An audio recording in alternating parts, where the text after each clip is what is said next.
Hello. Hello तुलसा, कैसी hello भैया, कैसे हैं? मैं तो अच्छा हूँ, तुम कैसी हो? ठीक है। और माँ कैसे है? माँ तो बहुत अच्छी है। अच्छा तुम अभी हो कहाँ? हाँ, मैं अभी हॉस्टल में हूँ। अच्छा हॉस्टल। हाँ। पढ़ाई कैसी चल रही है? हाँ, पढ़ाई अच्छी चल रही है। अच्छा। और खाना हो गया? हाँ खाना तो हो गया। अच्छा फैजा कहाँ है? भैया फैज़ा भी यही है मेरे साथ हॉस्टल में। तो फैजा को मेरी हेलो कहो ना। हाँ फैज़ा, भैया हाय बोल रहे हैं। हाय। भैया हाय बोल रही है फैज़ा। अरे हाय से काम नहीं चलेगा, मेरी बात कराओ उससे। हाँ Faiza, he wants to talk to you. एक मिनट भैया। हाय भैया। How are you? आप कैसे हैं पूछ रही है। अच्छा हूँ और क्या चल रहा है? हम आपकी wedding we are coming, we are all coming. हाँ, आपकी शादी में हम लोग ये लोग सब लोग आने को बोल रहे हैं। अच्छा जरूर। Okay, take care, bye. Bye. Okay भैया, बाय। ओके बाय तुलसा, अपना ध्यान रखना। बाय। हाँ एवरीथिंग गुड एट होम? हाँ, सभी अच्छे हैं। माँ याद करती रहती है। हाँ।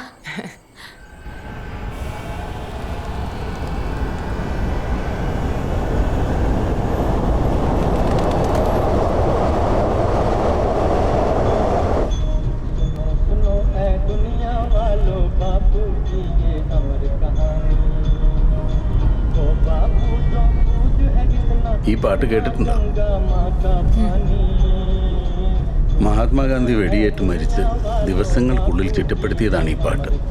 ഇത് പാടുമ്പോൾ മുഹമ്മദ് റാഫിക്ക് വെറും 24 വയസ്സാണ് പ്രായം. അന്ന് ഈ പാട്ട് കേട്ട് ജവഹർലാൽ നെഹ്റു പൊട്ടിക്കരഞ്ഞിട്ടുണ്ട്. സർ, നമ്മളിപ്പോൾ പോകുന്നത് ജാമിയ മിലിയയിലേക്കല്ലേ? യെസ്. വലിയൊരു പോരാട്ടത്തിൻ്റെ ചരിത്രമുള്ള യൂണിവേഴ്സിറ്റിയാണ് ഈ ജാമിയ മിലിയ.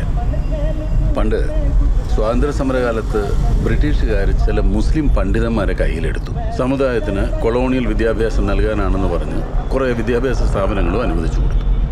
എന്നിട്ട് ബ്രിട്ടീഷ് ഭരണകൂടത്തിന് അനുകൂലമായി ഫത്വ ഇറക്കാൻ പറഞ്ഞു. സർ സയ്യിദ് അഹമ്മദ് ഖാനെ പോലുള്ള ചിലർ അവരുടെ ആ കെണിയിൽ വീണു. സർ, സയ്യിദ് അഹമ്മദ് ഖാൻ ഒരു നവോത്ഥാന നായകനായിട്ടല്ലേ അറിയപ്പെടുന്നത്? അതെ, ശരിയാണ്. പക്ഷേ അദ്ദേഹം ഇന്ത്യൻ സ്വാതന്ത്ര്യ സമരത്തിന് എതിരായിരുന്നു. ബ്രിട്ടീഷുകാരുടെ കൂടെ നിന്നാലേ സമുദായത്തെ സഹായിക്കാൻ പറ്റുമെന്ന് അദ്ദേഹം കരുതി. പക്ഷേ ഭൂരിപക്ഷം മുസ്ലിം പണ്ഡിതന്മാരും അതിനെ ശക്തമായിട്ട് എതിർത്തു. അവർ ബ്രിട്ടീഷ് ഭരണകൂടത്തിന് എതിരായിട്ട് ഫത്വ ഇറക്കി. അവർ മുൻകൈയെടുത്ത് ചില കോൺഗ്രസ്സുകാരുടെയൊക്കെ സഹായത്തോടു കൂടി ആരംഭിച്ച ഒരു പ്രസ്ഥാനമാണ് ഈ ജാമിയ മിലിയ യൂണിവേഴ്സിറ്റി.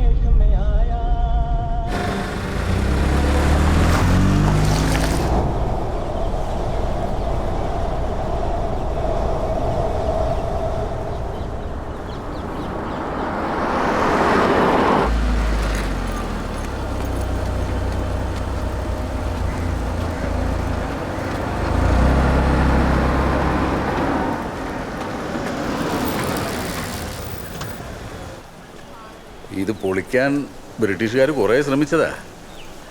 അന്ന് ഗാന്ധിജിയും മറ്റു ചില നേതാക്കന്മാരും ഒക്കെ ചേർന്ന് പിരിവെടുത്താണ് ഈ സ്ഥാപനം നിലനിർത്തിയത്.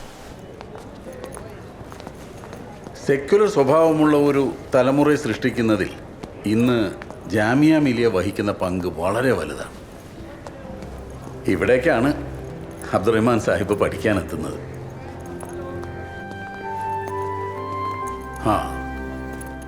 ഇതായിരുന്നു ഈ ഹോസ്റ്റലിൽ അബ്ദുറഹ്മാൻ സാഹിബ് ഉപയോഗിച്ചിരുന്ന മുറി.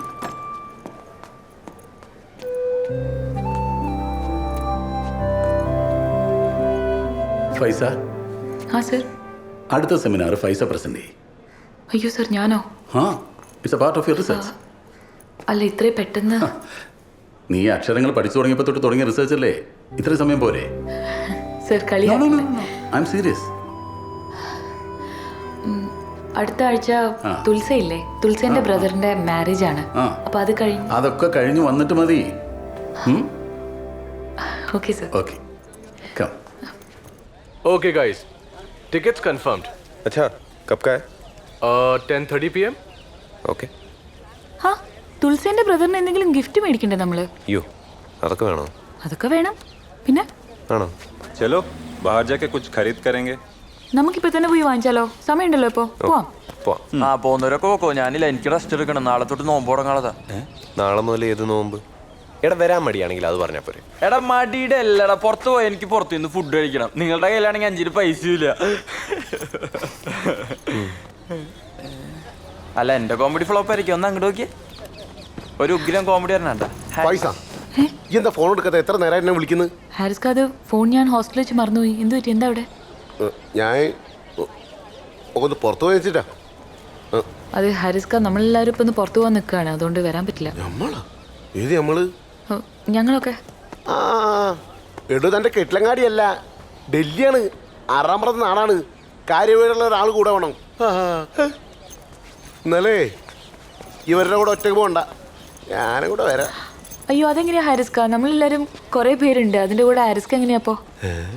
അല്ല ഞാൻ വരാം, എന്തായാലും ഒറ്റക്ക് വരെ ഇവിടെ പോകണ്ട. അതിനെന്താണ് പൈസ? ആരിസ്ക്ക് കൂടെ വന്നോട്ടെ. അല്ല ആരിസ്ക ഇജ് വന്നേ. അല്ല അമ്മലെ, നമ്മൾ ഫുഡ് കഴിച്ചിട്ട് ഷോപ്പിംഗ് ചെയ്യാനാണോ അതോ ഷോപ്പിംഗ് കഴിഞ്ഞിട്ട് ഫുഡ് കഴിക്കാനാണോ തീരുമാനിച്ചത്? ആദ്യം പറഞ്ഞാൽ മതി. അതെ അല്ലേ, അപ്പൊ നമുക്ക് ഫുഡ് കഴിച്ചിട്ട് ഷോപ്പ് ചെയ്യാം അല്ലേ? ഇജ് വന്ന് വെറുതെ വർത്താനം പറഞ്ഞു വിട്ടൂട്. നടന്നോ? ചലോ चलो ഏതാ പൈസ? എന്റെ പോലത്തെ എടുത്ത്. എന്താ ആരിസ്ക, വെയിറ്റ് ഉണ്ടോ? വെയിറ്റ് ഉണ്ടോന്നോ? ഞാൻ വേണേ ബാക്കിലിരിക്കാം ഹാരിസ്ക. വെയിറ്റ് ഇല്ലാന്നേ, വെറുതെ ഒരു പഞ്ഞിക്കലെടുത്ത് മടിയിലെച്ചായിരുന്നു. എന്ന് കഴിക്കില്ലടാ. അത് പറഞ്ഞപ്പോളാ എല്ലാരോടും കൂടിയിട്ട് എനിക്കൊരു കാര്യം പറയാനുണ്ട്. ഇന്ന് നമ്മൾ എന്ത് കഴിക്കണം, എവിടെ നിന്ന് കഴിക്കണം എന്നൊക്കെ തീരുമാനിക്കാനുള്ള പൂർണ്ണ ഉത്തരവാദിത്വം നമ്മുടെ സ്വന്തം ആരിസ്ക്ക് ഉള്ളതാണ്. അതിൽ ആരും ഇടപെടണ്ട. അത് ഞാൻ അനുവദിക്കുന്നതല്ല. എന്താ ആരിസ്ക? അല്ല ആരിസ്കയുടെ അത്ര ഡൽഹി ഞങ്ങൾക്ക് വലിയ പരിചയമില്ലാത്തോണ്ടാട്ടോ. ഡൽഹി എനിക്കറിയാലോ, മാത്രല്ല നിങ്ങളങ്ങനെ പുറത്തു പോലും ഇല്ലല്ലോ. നമ്മളുണ്ടാവാ. ഞങ്ങളെ ഇടയ്ക്ക് എപ്പോഴും പോകാറുണ്ട് ഇങ്ങനെ. ആരിസ്ക ആദ്യമായിട്ടൊന്ന് മാത്രം. പൈസ കയറാൻ പറ്റില്ലാവില്ലല്ലോ അല്ലേ? പൈസ ഇല്ലാണ്ട് ഞങ്ങൾ എവിടെയെങ്കിലും പോവോ? എന്താ ഒന്നും അറിയാത്ത പോലെ. കിടക്കല്ലേ, അവിടെ ഇരിക്കണ കള്ള. वैसे ऐसा भी हो सकता है. खाना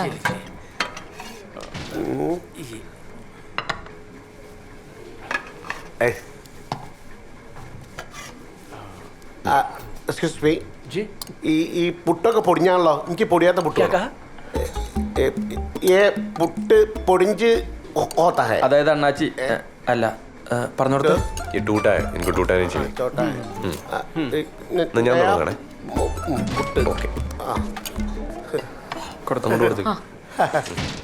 എന്താ വെച്ചാല് ഞാൻ പൊടിഞ്ഞ പുട്ട് കഴിക്കൂല. ആ ചെറുപ്പത്തിലുള്ള ശീല. പൈസ അറിയാലോ. അതെ അതെ, ഇവരുടെ നാട്ടിലൊക്കെ നേരിട്ട് അണ്ണാക്കിലേക്ക് പുട്ടും കുറ്റിയും തള്ളി കൊടുക്കാറാണ് പതിവ്. അതാണ്. വലിയ വർത്താനം പറയരുത്. ഈ ഒരു ഇതിപ്പോ എന്തായാലും നമ്മൾ പൊടിച്ചിട്ടല്ലേ കഴിക്കുന്നത്. അയച്ചിട്ട് മോനെ നമ്മൾ ചോറ് എങ്ങനെ കഴിക്കല്ലേ? കുഴച്ചിട്ടല്ലേ? സപ്ലയർ കുഴച്ചോണ്ട് തരലാണോ? അത് ശരിയാ. അല്ല ഞാൻ എന്നോട് സംസാരിക്കാൻ വരില്ലേ? ഈ പുട്ട് കഴിച്ചിട്ട് പൊയ്ക്കോ. ഞാൻ പൊടിയാത്ത പുട്ട് എന്നാലേ കഴിക്കൂ.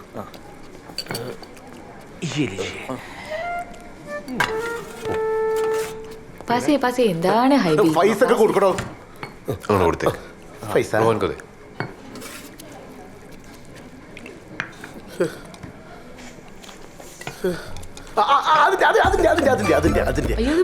പൊടിഞ്ഞല്ലേ? അത് കുഴപ്പമില്ല, ഇടക്ക് പൊടിഞ്ഞും കഴിക്കാം. ഓരോ പുട്ടുകുറ്റിന്റെ കംപ്ലൈന്റ് ആയിരിക്കും. നമ്മളെ ഓരോ അടയ്ക്ക് അങ്ങനെ പറഞ്ഞുകൂടല്ലോ. എടാ ചിക്കനടെ അത് വല്ല വെച്ചുണ്ടല്ലോ. ये क्या कर रहे हैं?